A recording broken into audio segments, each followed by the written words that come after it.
মানা সত্যের দাম কেউ দেয় না, এ দুনিয়া আজীব কারখানা। সত্যের দাম কেউ দেয় না,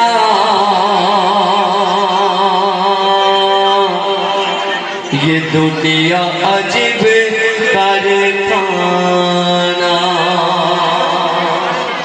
সকলকে আন্তরিক প্রেম প্রীতি শুভেচ্ছা অভিনন্দন ভালোবাসা তার সাথে জানাই আসসালামু আলাইকুম ওয়া রাহমাতুল্লাহি ওয়া বারাকাতুহু।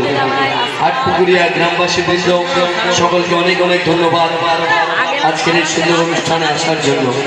আমাদের মঞ্চে উপস্থিত এমডি হুজাইফা, আবুল কালাম, এমডি হাবিবুর রহমান, আমাদের ছোট বোন মোসাম্মদ মারুফা পারভিন একের পর এক আপনাদের সামনে আসবে। তারা সুন্দর সুন্দর গজল আপনাদের সামনে পরিবেশন করবে।